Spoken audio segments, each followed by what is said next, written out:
A lot of writers tell me that they want to write queer characters, but they are scared of getting it wrong. We're gonna unpack that today. Hello, my name is Bridget, and I am a writer and filmmaker, and today we have a very exciting video because we are talking about queer characters. We have a special interview that is gonna be featured in each section of this video.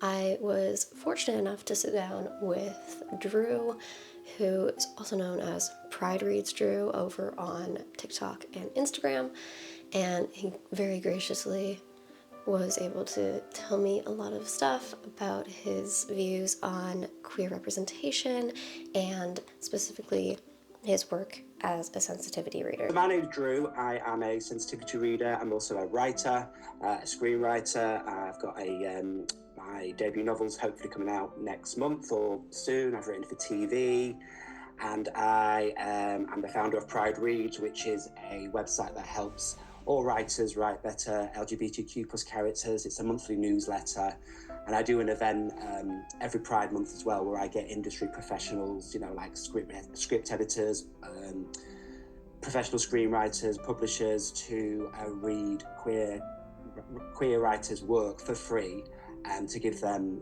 tips and advice on how they can take their work to the next level. I started that during the pandemic, so this will be the 5th year this year that I've done it. So yeah, that's me. First, I do want to insert a clip here so that you guys know what a sensitivity reader does. So we're gonna roll the clip real quick. A lot of people think that sensitivity readers are there to say, no, you've done this wrong, this is bad, this is wrong, and I've never told anyone off. My whole thing is I will tell someone if it's a trope or a stereotype. I'll explain what that trope or stereotype is and why it's harmful, but it's always up to the writer to go, I'm not paying any attention to this. They can do what they want. It's their story. Once I've given them my information, it's up to them now. I'm not telling them what to do. I'm just giving them my advice, what I think they could do to improve it, and my thinking behind it. And when I'm working with a writer, is I always want to make their story better. So I'm not there to say this is wrong. I'm there to say, you can make this character really good here. There's something you can get out, some nuance, some backstory, something really interesting that you can put in this moment. And it's going to make people really interested in this part of the story. Now that we know what a sensitivity reader does, we're going to dive into the actual contents of this video. We're going to be going through several sections and looking at the pitfalls. We're going to be looking at different things about writing queer characters and how we can avoid the big pitfalls of doing so. So let's get started. Queer characters have become much more common in recent media. We have a lot of them. I mean, not like as many as I would like, but there is quite a number of queer characters, and yet a lot of writers still run into the fear, I think especially aspiring writers run into the fear of getting it wrong, and in this section we're going to talk about that. We're going to talk about it specifically. So, the fear of getting it wrong, the fear of offending people is very real. We don't really want to lose people on the journey in our story. And yes, it's also a lot about cancel culture. So let's dive into that.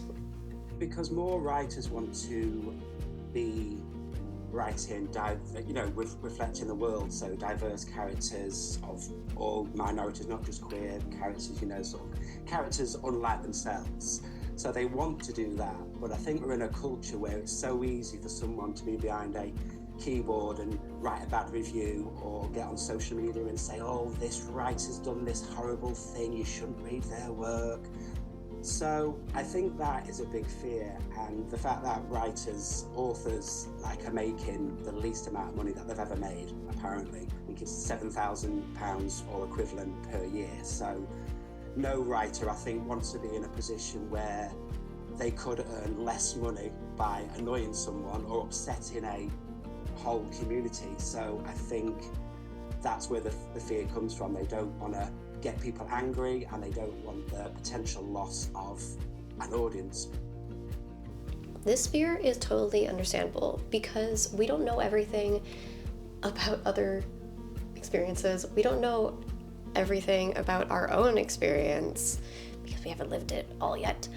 And so having this fear of misrepresenting people is very real, and it's justified, but there's only so much we can know, and there's always going to be someone who doesn't like what we write, and that's just how it goes because art is subjective. But the important thing is to put in the work.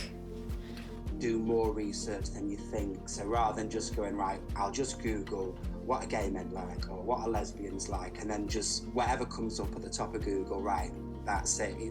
It's about getting multiple sources really, so you can get a well-rounded idea of how a certain community or a certain flavour of queerness, as it were, a certain label, behave or are or even want to be represented. So yeah, it's one of those things about just taking time to do the research and not being scared to do it, because I'd rather someone wrote the story and got it wrong than not doing it at all. Writing is a lot of work. It is. We can't deny that writing is a lot of work. There's so much that goes into it, and writing outside of your own experience is another level, but we're always writing outside of our own experience.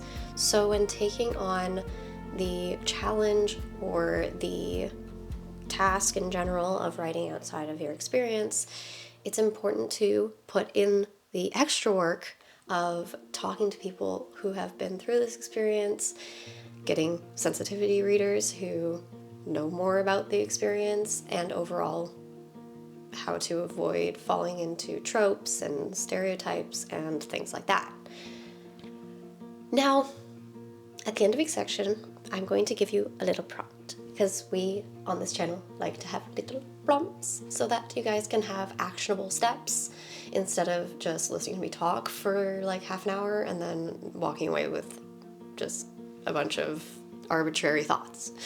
So, the prompt for this section is, and the prompt for this section is more so like a journaling prompt, like it's more mindset as opposed to like writing action, you know? But anyway, the prompt for this section is look at your fear of writing characters that aren't like yourself and examine what that fear is telling you to do. Can you reason with it in order to write more diverse stories? Can you talk to it and be like, what are you trying to say? What are you trying to say to me? Can we be friends? Can we work through this? Section 2. Key mistakes and pitfalls. Now, when it comes to writing outside what you know or characters unlike you, there are some major pitfalls, and this was a really interesting topic to discuss with Drew because I wasn't really quite sure what the main ones were, because I have not been reading people's work who have not published yet or not been on screen yet, you know? Having the early stages available is really cool, and I thought it was really interesting, so we're gonna roll the clip. We're gonna roll one of the clips. Yeah, there's a couple of things really. I think one of them is a lot of writers, especially if they're not queer, or, well, usually other queer writers don't make this mistake, but if they're not queer, I find that they often forget to put the humour in.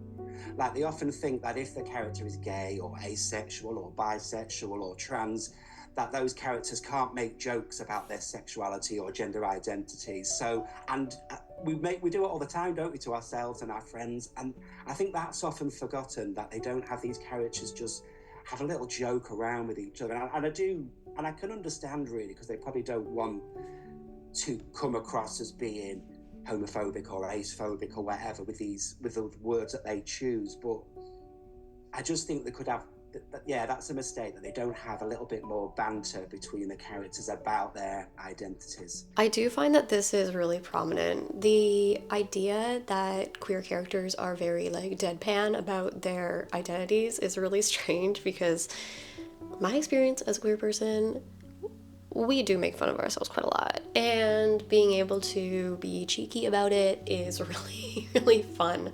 One movie that I think does this really well is Bottoms from 2024? 2023? Yeah. 2023, which, yes, is a satire, but it plays with the like lesbian stereotypes so well. It plays with their dialogue. It's so funny. And just having characters who make fun of themselves and aren't really ashamed of being weird and kind of problematic at times is really beneficial, because then it's kind of like in different cases we are put on a pedestal, whereas in Bottoms it's really just like they're normal people just existing.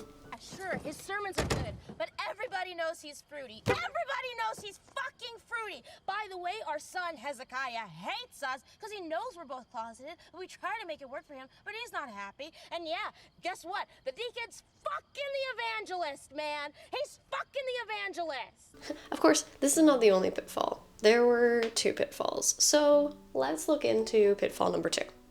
And I think the other thing that I see a lot is that they often have a queer character and it'll just be the only one.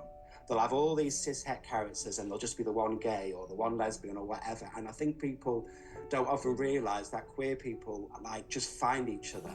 So you very rarely will see, I mean, obviously it does happen because, you know, homophobia and whatever, people are able to be themselves. But usually you'll find that if there's one queer person, there's a lot more of them around the corner waiting. So, and I do understand, because if they're writing say a TV show and it's a set cast and they want to have all these different kinds of people and a gay character, that's fine. They might not want to have multiple queer characters, but I think it's just as simple sometimes as having that character talk about their other queer friends or the pride parade that they went to or whatever it is.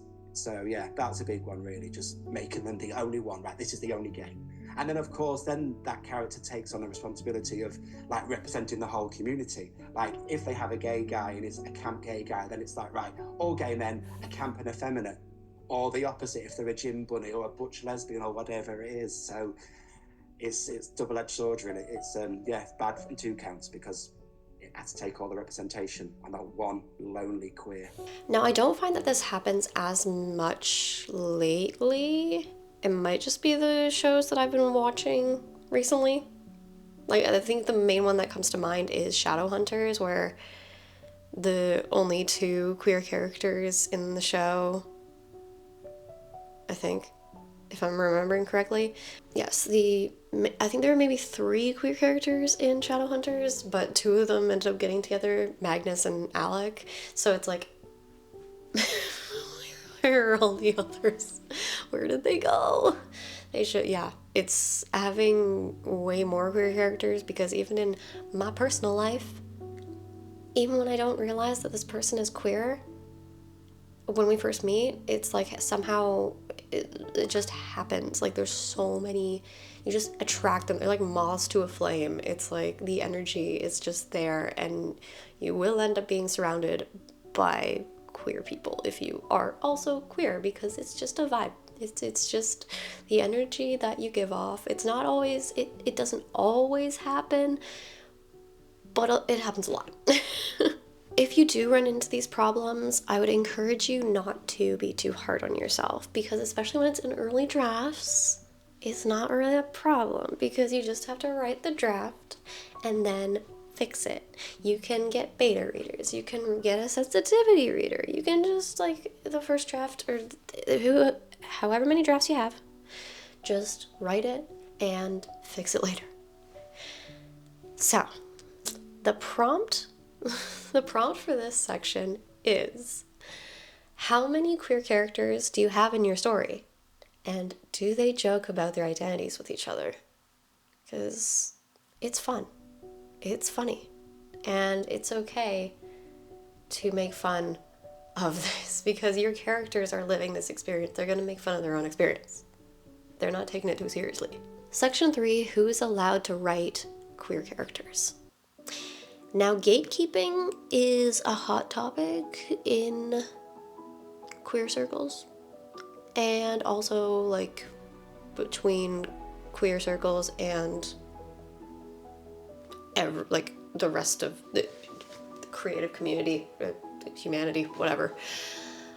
But when it comes to writing, when it comes to media, it's not something that we can really lean into because when's that going to end? If we go down the path of saying, right, only queer people can write queer characters, then, I mean, where does that end? Can only men write men, women write women, you know, different races can only write their own race. And ultimately, that's going to lead to less representation because queer community is a small percentage of the whole community. I mean, who knows what the actual percentage is, but let's just say it's 10% of the community. So how many people in the world are writers? If we just have queer people writing queer characters, then we're already reducing who can write. And then writers is a smaller percentage of that. So we'll just get less and less representation.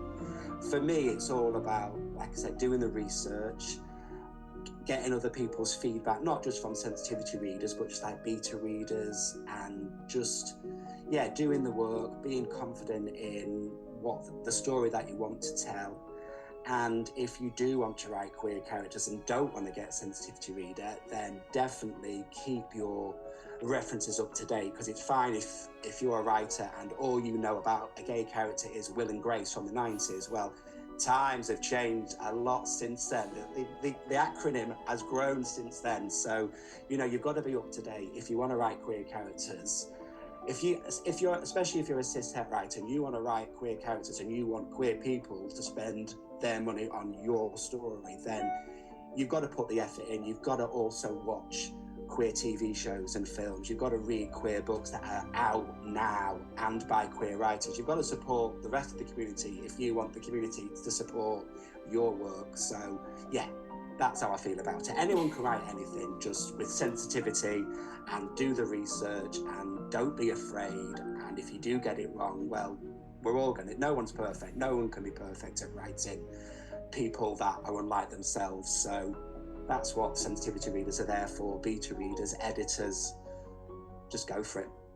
The two examples I can think of that have two different sides of this, one is the show Sense8, amazing show, written by a trans woman, featuring a lot of queer characters and fun stuff. We have a trans character, we have a lesbian character, we have a gay couple. It's just a vibe. The whole show, immaculate. And then we also have, on the other side of the gatekeeping situation, we have the movie Call Me By Your Name, which was written / directed by a straight man, but was very highly acclaimed and well received by the greater queer community. Like, it's still very iconic. And both have their place. They both have different vibes, but they're both really good. So I don't think that one is necessarily, sure, it is nice to have queer stories written by queer people, but we can't stop there because there's only so many of us.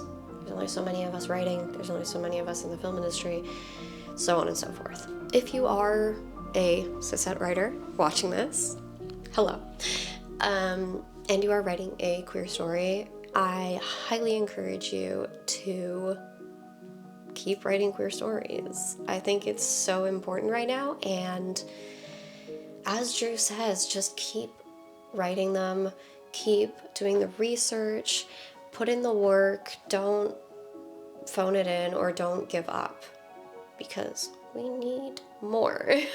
We need more of you. And the prompt for this section is there a story you want to tell but feel that you are not allowed to?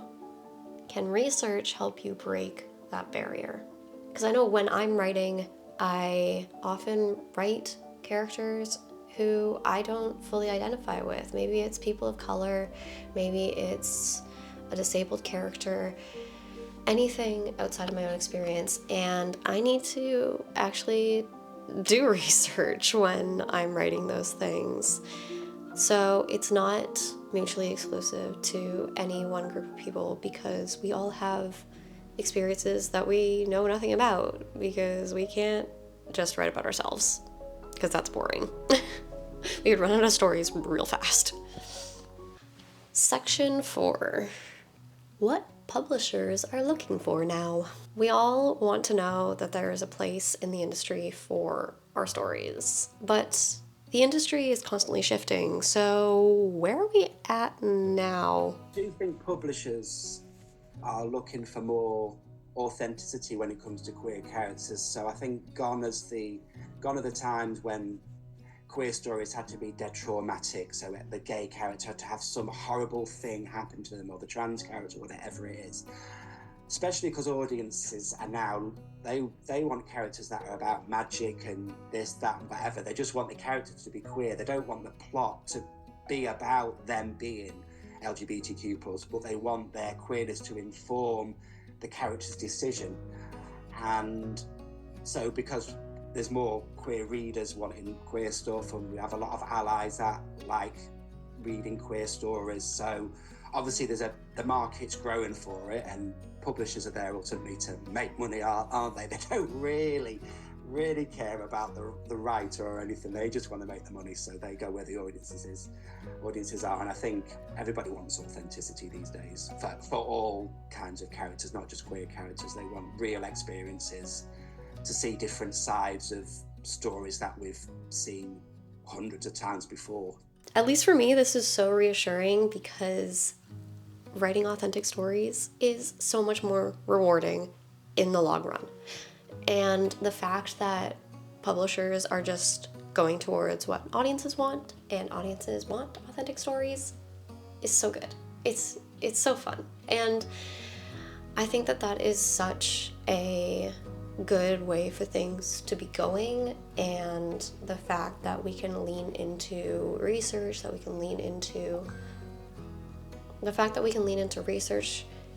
lean into all of the parts that we want to explore is so cool.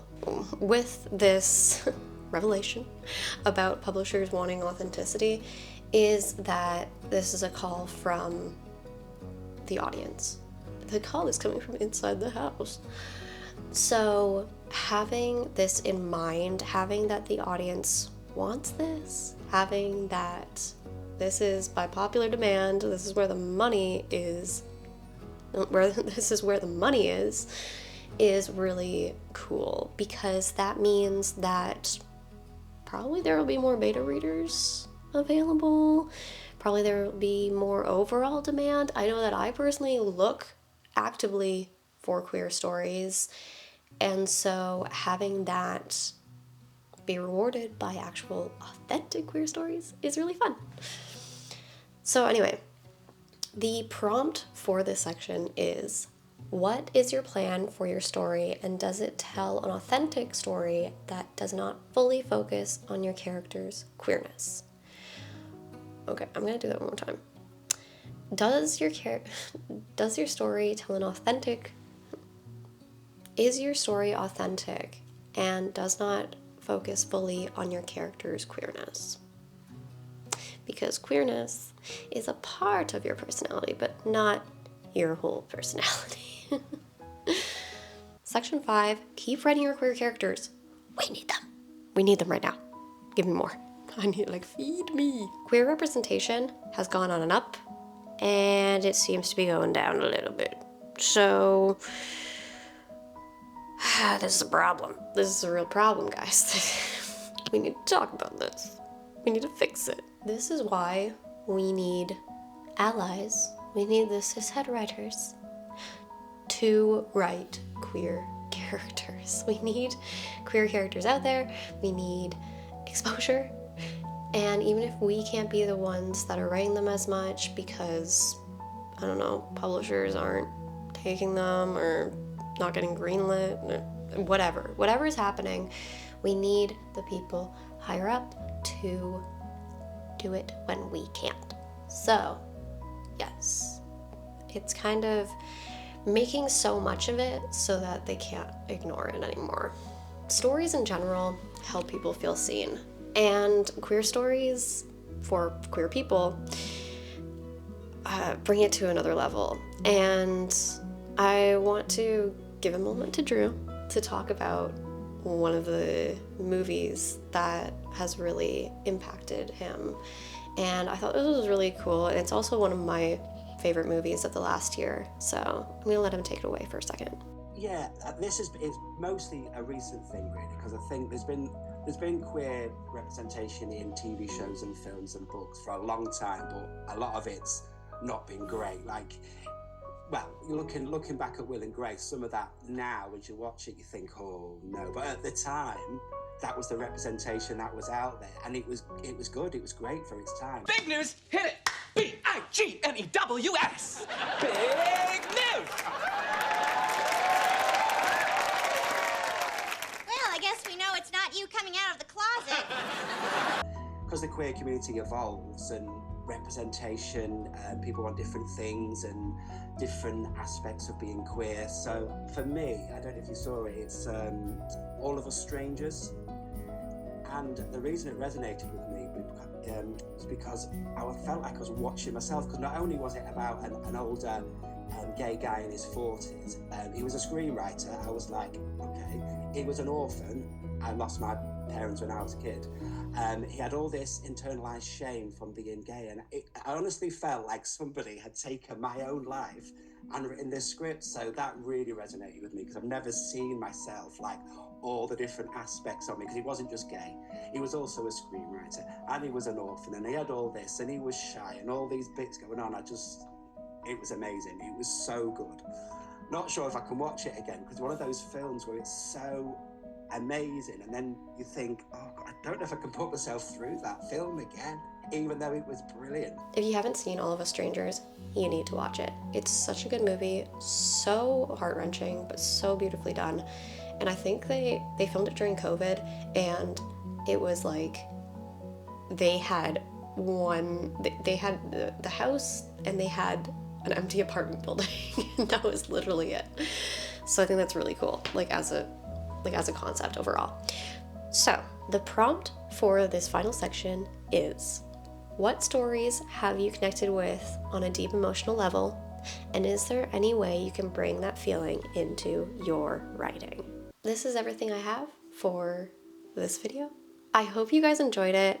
I'm going to leave links to Drew's Instagram and TikTok down in the description. Be sure to go check him out. He does a really cool content on TikTok and Instagram. So yes, and join his email list. It's really fun. So yes, and if you want to subscribe to this channel, I do a lot of videos like this, not usually with interviews, but this is a special case because I had a special guest. So yes. And without further ado, stay creative, keep writing, and I'll catch you guys next week with another video. Bye. If you are a writer but you're not queer, don't be afraid to just be inclusive, because at this moment in time we need to see more queer characters in queer books. I would with all these, book bans and representation going down, I want to have, my vision is for everybody to have a queer character in every single thing that they ever write. So it makes it harder for the people in the up there and make the decisions, makes it harder for them to say, oh no, you've got to cut that character, you've got to make that queer character straight. If there's so many queer characters out there, then I think we'll get more through the gates. If every book published has a gay character in, then if they ban all the books, then what they're going to do? So yeah, I just say go for it. Put a queer character in everything. I dare you.